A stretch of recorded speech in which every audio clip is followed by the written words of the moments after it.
Behind every great hotel is a team of people working to create the perfect setting for your home away from home.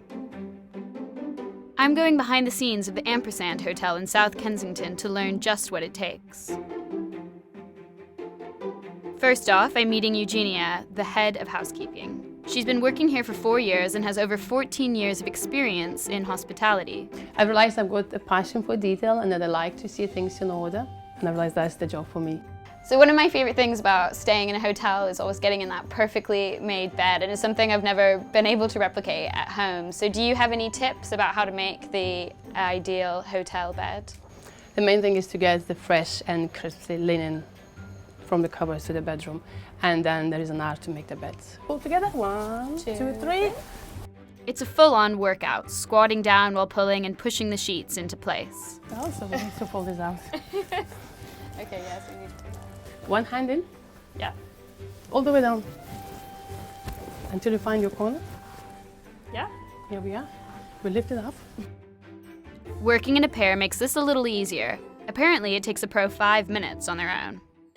I think I might be slowing her down. So if you don't get right the first time, you're Then it's more difficult, yeah. Fixing is always more difficult. Yep. The easiest way to put the pillowcase on so is to press in half, like this. Yep, fold it in half. And off you go. Just make sure the corners are in, all the way in. On the second pillow, I can try out my new folding technique, but it's still a bit of a struggle. Yes, see.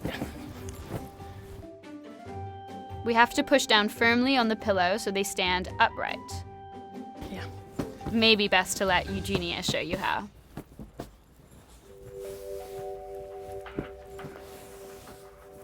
There are 111 rooms in the hotel, and they generally have about 40 minutes to an hour and a half to turn the room around, depending on the size. You have to be fast and efficient while still keeping the same high standard and precision. You don't want to drag because we'll mess up the our bed? beds. Yeah. Yes. So here it is, Perfect. the beds. Each room is tailored to the guest, so there are a few finishing touches after cleaning and making the bed. This is one of the final touches for children. Today we have a young traveler coming with us, so they're gonna get the bathroom. So I'll show you how to fold it. So the first thing you do, you put that on the hook. Yeah. Next step, we put the slippers in. Yes, it is. The logo is showing. Squidge it in there. Excellent. Like this. So we're gonna grab sleeves, put them behind, very tightly, Yeah. wrap it around, like so.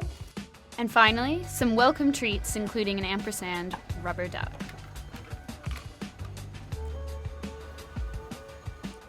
Now I'm going to sneak downstairs to the kitchen to join executive head chef Chris Golding. So how many people work in this kitchen at one time when you're in peak service? So peak service, we've got 2 in the pastry Yeah. and 3 on the line with me. And it gets very hot in here, very loud, very noisy. Try to be as relaxed as we can. Yeah. I always make sure everyone has 3 days off. Okay. So they work 4 days, always get a break in a day, and then they take 3 days off. Okay, so there's a better work-life balance. Definitely, yeah. And how do you change the menu? Is it you that sort of leads and people feed in ideas, or? Yeah, so I always talk to the team. We get weekly market reports from all our suppliers. Yeah. So like all the ingredients we use, a lot of them come from Rungis market in France, or they'll come from Italy or from Spain. Yeah. All the fish and meat comes from like the British Islands. A lot of the guests that come here, they're kind of almost surprised about, mainly the restaurant, like how relaxed it is. Yeah. A lot of people come to the hotel and then they'll go out in the local area and they'll always come back here Yeah. for like a few days because, That's like I say, we try to do good value, good, simple foods. I think I could handle working in Chris's kitchen with all this good food around. Whilst I'm here, I'm going to learn how to put together a science-themed afternoon tea.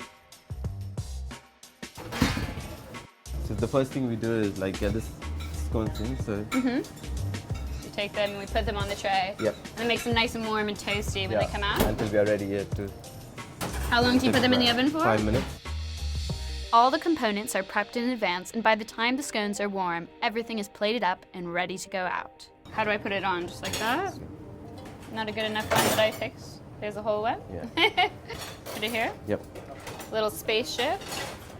The top tier is the sweet plate with a mix of jelly, cake, mousse, and macaroons. With toasty scones on the middle plate and savories on the bottom, the final addition is some dry ice.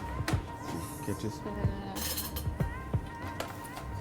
So Scoop that in there. and this is good to go. Peering behind the scenes of a top London hotel, I now realize the attention to detail and the level of organization that's required. After all that hard work, I think I deserve a little treat.